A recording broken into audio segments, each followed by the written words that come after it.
Hello and welcome back to Uncovered, where I give you a rapid-fire rundown of the latest titles added to Xbox Game Pass that I won't be covering on the channel. We're wrapping up what was added in 2025 since the last episode, but there's a lot to get through and my voice is fried, so I'm not going into as much detail as usual. As a reminder, this isn't a ranking or review, I'm just telling you what's new. Starting with Dome Keeper, a mining roguelite where you split your time between digging for resources and protecting your dome from enemy waves on a hostile planet. The map for each run is procedurally generated, and you use the resources you find to improve your dome's weapons and defenses, or upgrade yourself and your drill. You can choose between 2 keeper types, 4 domes, and 4 primary gadgets. And free updates have added way more to the base game than what I listed here, though I'm not sure how many are on console. Either way, it's a well-received game, so if Dome Keeper looks like it's for you, you can check it out now on Game Pass. Next is Howl, an open-world deck builder where you play as a hunter on a quest to bring her son back from the dead. There are 4 realms with 13 regions, over 30 enemy types, more than 160 cards to strategize with, and challenging boss battles and side quests, all adding up to over 25 hours of gameplay. The devs describe the game as a Souls-like, from the difficulty of the grid-based combat to the nature of the exploration. It has story elements and lore to uncover, and the deck building emphasizes steady progression. It's not a roguelite, it's an adventure. It has great music and artwork, and it's another well-received game, so if it seems like your cup of tea, you can give Howl a try right now. Next is a game about digging a hole, which is exactly what it says. You may have seen YouTubers play this when it first came out, but the loop is that you dig a hole and use resources you find to upgrade your drill and explore deeper to uncover what lies beneath. It's a short and sweet indie experience, so if you like cozy digging, you can play a game about digging a hole right now on Game Pass. Next up, we have Routine, a first-person sci-fi horror game set on an abandoned lunar base. While there are threats, it leans more into immersion, with the core of the game being what you discover from exploring and environmental storytelling, with little to no hand-holding, which you may or may not like. It's another well-made, well-received game. I'd say if you like the vibe of Soma, only with a more horror-centric, atmospheric approach that incorporates puzzles and some backtracking and fetch quests, you may like Routine. Next is Banishers, Ghosts of New Eden, a story-driven action RPG from Don't Nod of Life is Strange fame, where you play as Banishers who dispel spirits and protect the living from a curse. The hook is that the Banishers are lovers, and one is killed, now a spirit, leaving the other to choose between getting her back at the cost of his principles or helping her ascend. Expect the usual for action RPGs, skill trees, gear, and fun but potentially repetitive combat, with the main draw being an engaging story with characters you grow invested in. It's another well-received AA experience with 40+ hours of choice-driven gameplay, so if you like a good tale, you can play Banishers right now on Game Pass. Then we have Stellaris, a sci-fi grand strategy game where you build a galactic empire, exploring new planets, building space stations, learning new technologies, and encountering new species through a blend of customization and procedural gen. I'd recommend checking out an in-depth review if you're not familiar with it, but it came out years ago, and this is the upgraded version for next gen. It's a beloved game, but there were reports of crashing and problems loading saves, so tread lightly if you want to give Stellaris a try. Next is Marvel Cosmic Invasion, a side-scrolling pixel art beat-em-up featuring Marvel heroes. It has a roster of 15 playable characters, a tag team system that lets you choose 2 heroes for a level that you can switch between on the fly to create new combos and special attacks, and you can play online or couch co-op with seamless drop-in, drop-out. The main complaint I've seen is that it isn't worth the price for the content and length, but that's irrelevant here since it's included with Game Pass. Next up is Young Suns, a tiny life sim where you rebuild a society on Jupiter. You can explore the planet and surrounding areas, meet 30 distinct characters with their own stories to follow, take on some quests, and live in your own customizable ship. It's a compact game lasting a few hours, and you can play up to 4-player co-op. It's currently in early access, and barely that since there's so much content that isn't available yet to gauge the direction of the game, but if you want to track its development progress, you can hop into Young Suns right now. Next is Kill It With Fire 2, where you'll take out hordes of creepy crawlies by any means necessary, including fire. You have dozens of weapons and gadgets at your disposal, and there's a story campaign you can play solo or with up to 4 players online, 7 dimensions to explore, dozens of in-game challenges, and a human versus spiders PvP mode where you can play as an 8-legged freak. It's a game meant for laughs with around 20 hours of content. I'd lean more towards something like Earth Defense Force personally than a comedy game like this, but if you are into Kill It With Fire, you may like this sequel too. Then there's Total Chaos, a first-person survival horror game where you find yourself shipwrecked on the island of an old mining colony. Originally conceived of as a total conversion mod, the focus is on crafting and resource management with an emphasis on atmosphere and environmental storytelling, plus some psychological elements. Now we all know horror is subjective, and this one has some indie jank, but the feel of the enemies and the world may hook you, so if you want a new horror experience, give Total Chaos a try.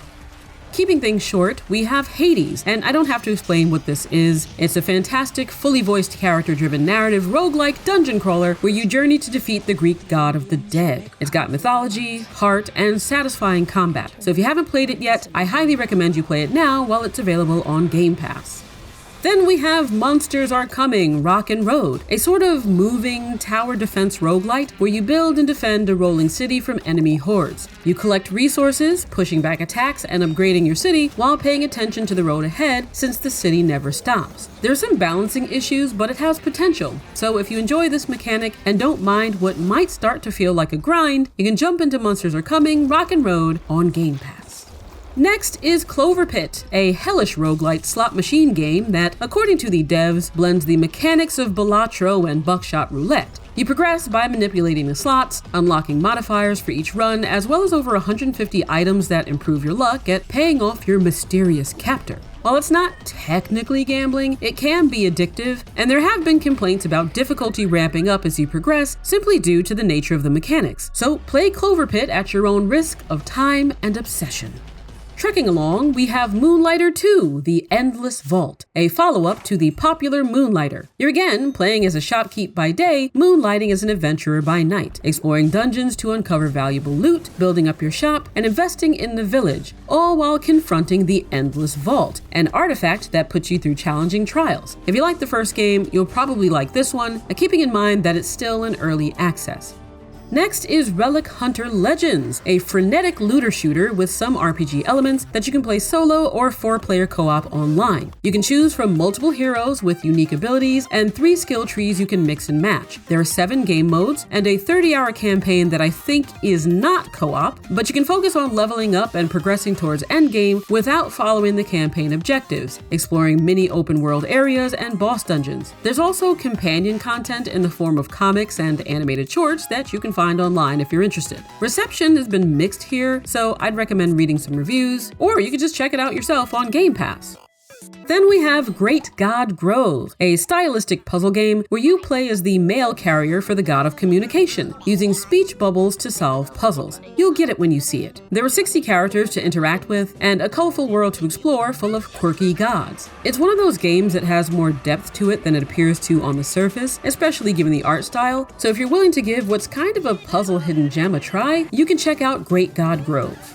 Moving on, we've got Whiskerwood, a city builder with mice instead of people. You build cities on different islands, making use of verticality, whether building up towards the sky or underground, and has the usual hallmarks of the genre: gathering resources, building infrastructure and services with automation, assigning tasks according to colonist abilities, even terraforming. There are 40 different commodities to manage, and there's a weather system, but the hook is the added mechanic of needing to appease your cat overlords, balancing their demands, which become increasingly unreasonable, with the needs of your mouse kin, forcing you to choose subjugation or revolution. Balancing and optimization seem like issues here, but it's another game with potential, so if you want a cuter, more charming approach to city building, you can play Whiskerwood right now on Game Pass.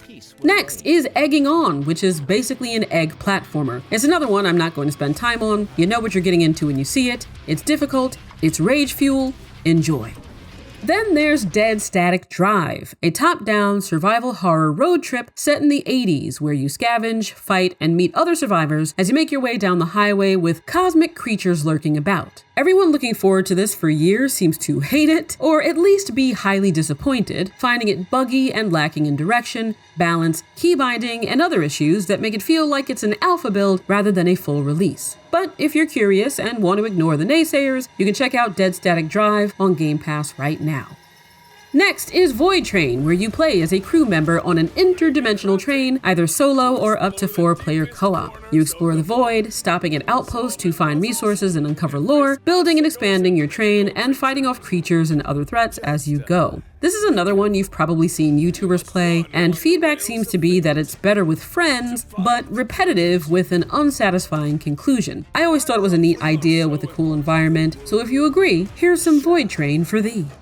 Next up is 1,000 Times Resist, a sci-fi adventure game set in a future where an alien disease kills everyone except a girl named Iris, who is immune and immortal. The game itself is set 1,000 years later in a society full of Iris's clones who aren't immune, living in fear of the aliens who brought the disease. And you play as a clone with the special role of Watcher, reliving Iris's memories to uncover the truth of what happened. It's a fully voiced narrative, shifting between third-person adventure, first-person walking sim, and visual novel styles of gameplay. So if you don't like anime or that mix of mechanics, you may not like this, but if you're interested in the story, I'd recommend giving it a shot. Next is The Outer Worlds 2, the sequel to The Outer Worlds, and I can't imagine that anyone watching this doesn't know what Obsidian's massive RPG is, so here's your reminder that you can play it on Game Pass. We can now take a quick break and click like while I have some seltzer. Making our way downtown, we've got Halls of Torment, a retro-styled horde survival game with a ton of items, abilities, and more. There are 6 stages, over 35 bosses, 22 distinct characters to choose from for different playstyles, and the runs are about 30 minutes on average. There are a lot of games like this, and you can see what this is, so you'll know if it's right for you or not, and if it is, please check out Halls of Torment right now on Game Pass. Next is Super Fantasy Kingdom, a tiny roguelite where you recruit allies and fortify your village during the day to defend it from the hordes at night. There are over 50 units, from vampires to archers, even dinosaurs, and there are city building elements where you place taverns, farms, fishing huts, and more to gather resources, upgrade your defenses, and power up your troops. There's also a larger world to explore and take on challenges and quests. It's another well-received game, which is true for most of this list, so you may want to give Super Fantasy Kingdom a shot. Just remember that it's currently in early access. Now we have Bounty Star, a mech farming sim set in a post-apocalyptic Southwest where you play as a war vet who contracts as a bounty hunter. You can customize your mech while building a homestead, and it's a unique premise, but reception's been mixed, with people enjoying the combat but finding the game undercooked overall, from some of the animations, or lack thereof, to the UI and the intent of some of the mechanics. That said, even the people who feel it's lacking enjoyed much of their time with it, so if you think it looks cool, which I kinda do, you can play Bounty Star right now. Next up is Keeper, where you play as a sentient lighthouse embarking on a journey through a gorgeous world to push back the creeping dark. It's a Double Fine joint, I'm always a fan of their games, and has gotten a lot of praise since its release. To call it a beautiful adventure is maybe an understatement, and it's one I'm hoping to finish in my spare time, so I'd recommend it if you want to experience a charming story with clever puzzles and beautiful art. From there we have Pax Dei, a sandbox MMO set in a world inspired by medieval fantasy and myth. And I won't spend too much time on this because its strengths and weaknesses vary wildly depending on who you ask. The one complaint that stands out to me most, though, is having to pay a monthly fee on top of paying for the game itself just to keep the land you own. Unless you join a clan that gives you permission to build on theirs, which not everyone wants to do. So whether you feel Pax Dei has value in its current state or not, especially compared to other MMOs, is something you'll have to research and decide for yourself. Now we have Ball Pit, which is how I wrote it down. It could be Ball and Pit, I don't recall, but it's a unique roguelite that blends the ball mechanics of Brick Breakers, only with an approaching threat like Space Invaders, plus base building. The footage explains it best. There are over 60 balls to experiment with, and over 70 buildings you can place that unlock new characters and boons. It was published by one of my holy trinity, Devolver Digital, and I've said many times that it's rare for them to back a game that isn't special or that I don't like, so I'm not surprised to see how well received this is. Whether you want to call it Ball Pit, Ball X Pit, Ball End Pit, or Ball multiplied by Pit, it's another one I'd recommend playing right now on Game Pass. Next up is The Casting of Frank Stone, a horror game from Supermassive Games, best known for Until Dawn and more recent stabs at their formula like The Quarry and the Dark Pictures anthology. Only this game is an expansion set in the Dead by Daylight universe, exploring the origin story of the killer Frank Stone. It's another one you may have seen YouTubers play when it dropped, though reception to it wasn't great, with a lot of people feeling it was boring and that your choices didn't matter like they do in typical Supermassive games. So maybe you'll want to try it if you love Dead by Daylight and want an addition to the lore, but even then, player beware. From creep to sweet, we've got Sopa, a quaint little adventure game set in South America where a boy is transported into a magical world to retrieve ingredients for his grandma's soup. According to the devs, the world is inspired by Spirited Away, The Little Prince, and Coco, which are bold words for what I'm looking at, but it's a family story for all ages with fun characters to meet, puzzles to defeat, and cool Latin beats. So if you want something sweet and wholesome, especially in these dark times, you can play Sopa right now on Game Pass. Speeding up now, so this isn't an hour long, we've got Deep Rock Galactic Survivor, which is basically a top-down solo iteration of Deep Rock Galactic, bringing weapons and enemies you know and love from the main game to this new single-player experience. Then there's Little Rocket Lab, a tiny factory automation sim where you build contraptions and explore for new resources, meeting townsfolk along the way with the ultimate goal of building a rocket ship. Next, we've got Visions of Mana, which I believe is the most recent entry to the hugely popular Mana franchise from Square Enix. I haven't seen any real complaints about it. It seems like people who love the franchise in general also love this one, so if you've played the other games, check this out. Then there's Sworn from Team 17, an action roguelite inspired by Camelot and the Knights of the Round Table, which you can play up to 4-player co-op. Since I'm going faster, I may leave a little room when I'm done talking for you to see more of the footage, otherwise I'll move on, but you may like this one if you like the setting. Then there's Endless Legend 2, a fantasy strategy game with a diverse range of factions to control, with differences in skills, backstories, and philosophies that impact every facet of how the game and the world develops, and this one is in early access.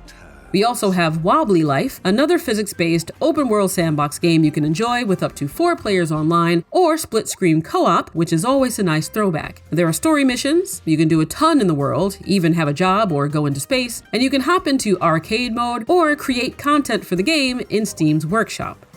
Then there's Roadcraft, where you rebuild infrastructure destroyed by natural disasters. I think this one is great for folks who love trucking around, doing construction and whatnot.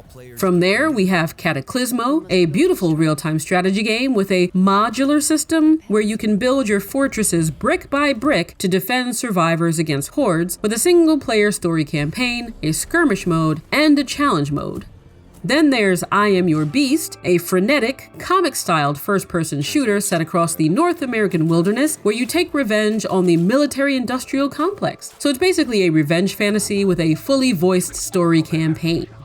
There's Herdling, a wordless, emotional adventure where you lead and protect a herd of mysterious creatures across beautiful environments, facing puzzles and some challenges along the way. We've got the Rogue Prince of Persia, a side-scrolling roguelite published by Ubisoft with an emphasis on acrobatic traversal and combat through procedurally generated levels that reveal more of the story with each run. There's Voidbreaker, a fast-paced first-person shooter with tons of weapons and a gun modding system, and this one is also in early access.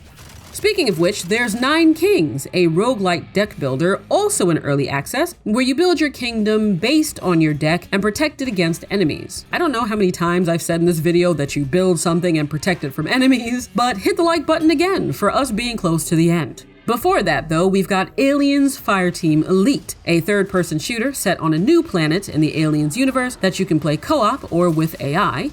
There's Wuchang or Wuchang Fallen Feathers, a Chinese fantasy-inspired Souls-like from 505 Games set in the Ming Dynasty. I've been meaning to play this, but I haven't had the time. There's Wheel World, which I'm shocked I said right on the first try. It's a cycling adventure where you race and roam in an open world, customizing your bike and performing some ritual that saves the world. Very cute art style. There's Abiotic Factor, a story-based, crafting-centric survival game for up to 6 players where you navigate a paranormal containment failure that causes different cosmic forces and dimensions to collide. So if you like playing these wacky group games with friends, I definitely recommend trying it. There's Descenders Next, an extreme sports snowboarding/boarding game in early access. There's Back to the Dawn, a pixel art story RPG set in a prison and your animals. And if you like seeing humanized animals in games, I'd recommend watching my playthrough of Backbone, which I think is called Tales Noir now for some reason. There's RoboCop Rogue City, where you get to play as RoboCop, which I know a lot of you guys out there love, and it's playable on Steam Deck, but not verified on Steam Deck. There's also Minami Lane, a cute little management game where you build a street with shops that you customize for customers according to the objectives of each level. I played through it in about an hour or two and had some fun with it, so if anything, it'll give you some quick achievements. There's the Ascent, an action RPG set in a cyberpunk world that you can play solo or up to 4-player co-op. There's Ultimate Chicken Horse, a party platformer where you build the level as you go, and you can play up to 4 players couch co-op or online, including cross-platform. Also similar to that, there's Ultimate Sheep Raccoon, a bike racing party game. Switching things up for a bit as I take another sip of my seltzer, I'm just gonna rattle off a bunch of titles you can play on Game Pass now that I think need no introduction. There's Hogwarts Legacy. Professor Weasley has asked that your professors give you instruction outside of the highly anticipated, wonderfully received Hollow Knight Silk Song.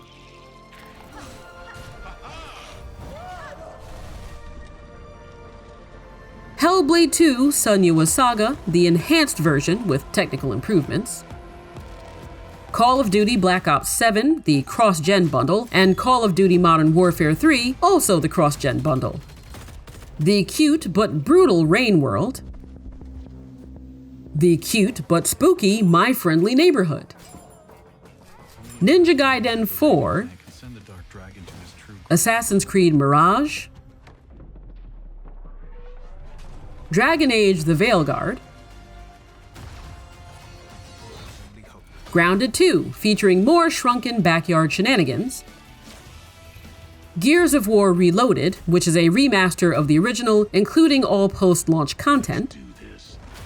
Persona 4 Golden, which adds a ton of content to the beloved Persona 4. Football Manager 2026. Lara Croft and the Temple of Osiris, and Lara Croft and the Guardian of Light. Heroes of Might and Magic 2 and 3.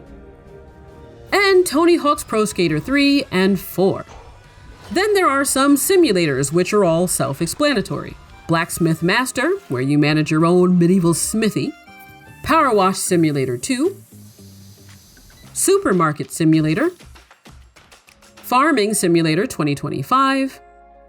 And Pigeon Simulator, which a lot of people seem to hate, so make of that what you will. Then there were some free-to-play titles added, including Brawlhalla and Terminal Brigade. And finally, there were some child-friendly games, including Bratz Rhythm and Style, The Grinch Christmas Adventures, and Christmas is here. The Grinch has returned. And Peppa Pig World Adventures.